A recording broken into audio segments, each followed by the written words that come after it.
Hey guys, T-Bull here. Today I'm going to take a look at the Tier 6 Polish destroyer, the Blyskawica, better known as the Biscuit, at least in my mind. uh, it's back in the store this week, so I think a lot of people are going to be tempted to look at it. So I wanted to give you an updated view on it. First, we're going to take a look at Swirsky here, though. He's part and parcel of the package that you would be buying to get the ship. Only way to get Swirsky is to buy the Biscuit, and he's pretty useful both as a commander for the Biscuit itself and as an inspiration. You can see on the right hand side he's got twist and track, which we'll see in the game coming up here. Nice build on the right hand side, but the base trait, improve your ship's concealment rating. You can apply that to battleships, cruisers, destroyers. It's kind of a generic non-class specific perk. So if you're trying to get double concealment build like I do have on the Swirsky, you can see I got Bay as an inspiration here. That's how you do it. You can, if you're trying to maximize your destroyer's concealment, you kind of need to get Swirsky. So it's a little bit pay to win in that regard, but he is useful on different builds. I got him on Makawa, for instance, in my Japanese cruiser line for double concealment build on those as well. So nice commander. For the game, I had a few different options I could pick. This one's kind of a slugfest, so I thought it would show you really what its capabilities are when you're stressing it kind of to the limits of its capabilities. At one point in time, this was my most played ship for quite a while, I think, until the Scharnhorst briefly caught it, and then whatever it is currently. So it's a fun ship. It's probably going to get power crept over time. It's pretty run-of-the-mill right now, but as they keep introducing more and more ships, which will probably inevitably get stronger, this one might get left in the dust. The highlight of it is very quick cycling torps. I think it's about a 70-second reload. You only get 3 per launcher. You got 2 launchers, so it's only 6 torps in the water, but that's a pretty quick reload that'll help you kind of keep those torps coming. Other than that, if you noticed, I did have Madden, and that's to help the poor turret traverse and the poor reload. Poor-ish, I should say. They're not like the worst out of the tier, but they're, again, kind of middle of the pack. So trying to improve that there. We could potentially put on maybe a Sims. You can see the health, 15,000. That's kind of on the lowish side. Well, it looks about middle of the pack again. So a lot of the stats kind of the middle of the pack.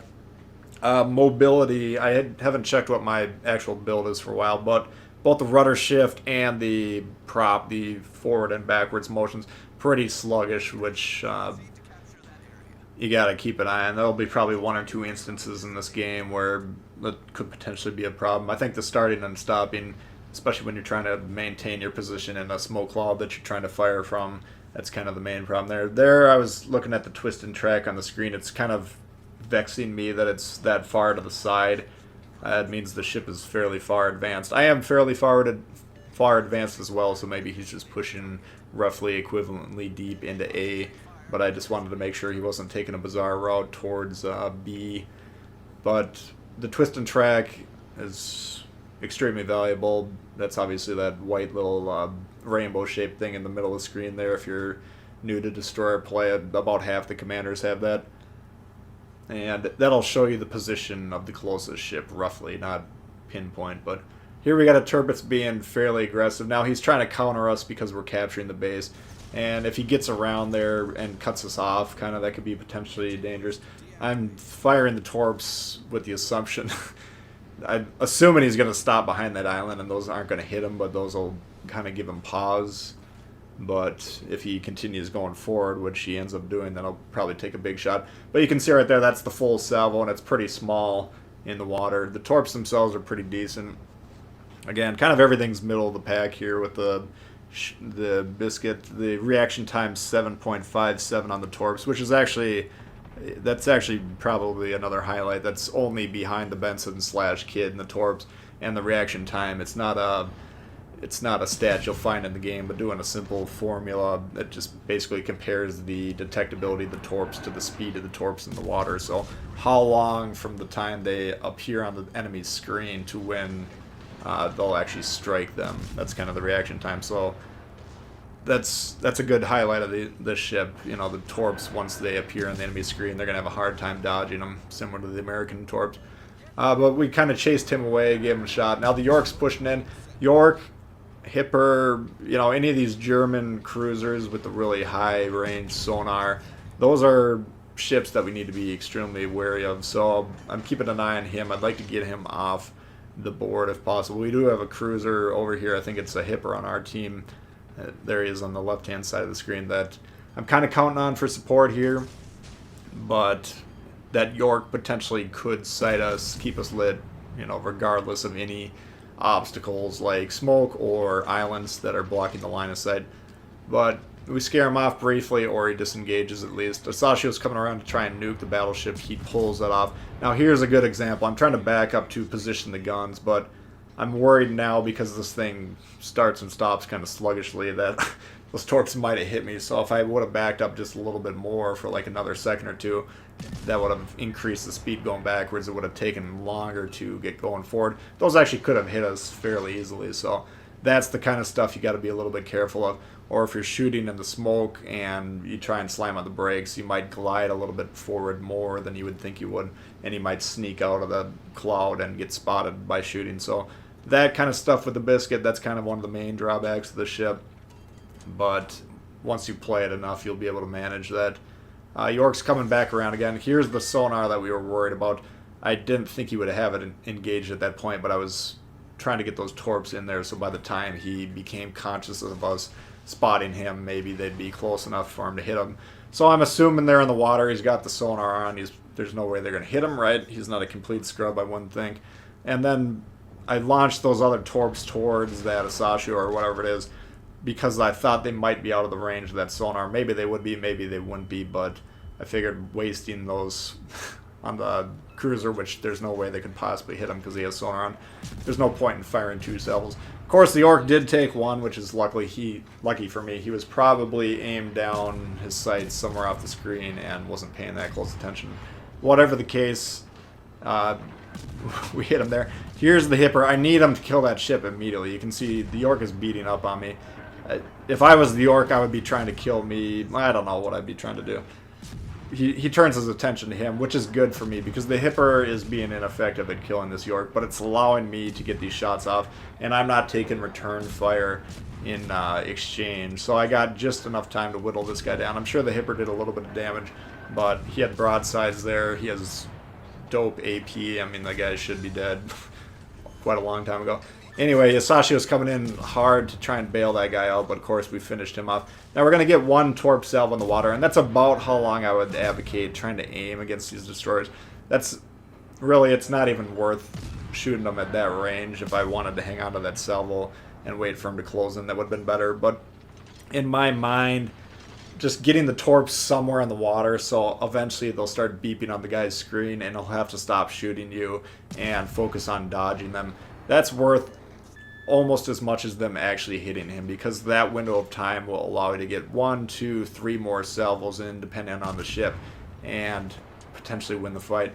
Here we're going to do an S-shaped move. I'm kind of deking this guy out. I'm going hard right briefly to get him to launch, commit to the idea that we're going right, then we swing back hard the opposite direction, and we're just going to play this as though he might have launched the second torp, held onto it, which he did right there. You can see he waited for us to adjust, and then he launched the second one. It was a widespread torp, so that was going to be a less effective spread anyways, but that S-shaped pattern, that was kind of my plan going into that attack ahead of time.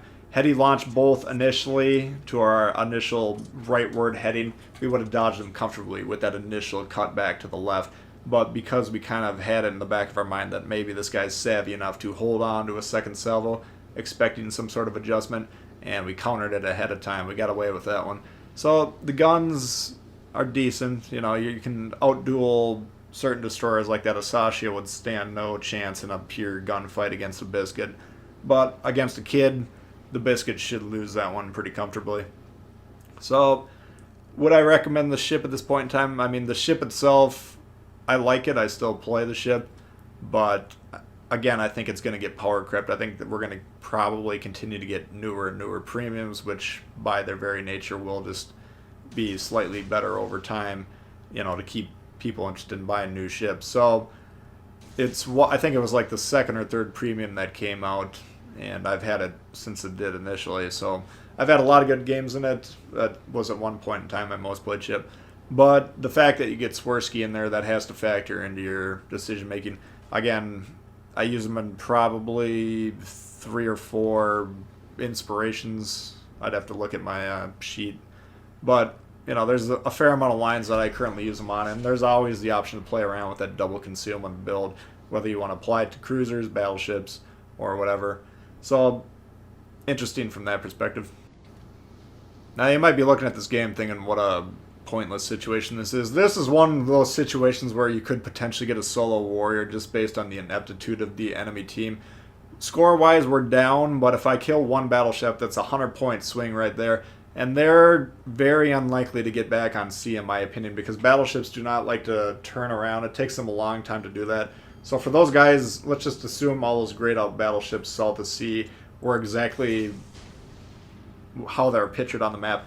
None of them could get back onto sea very quickly. They'd have to physically turn the ship around, which would slow them way down.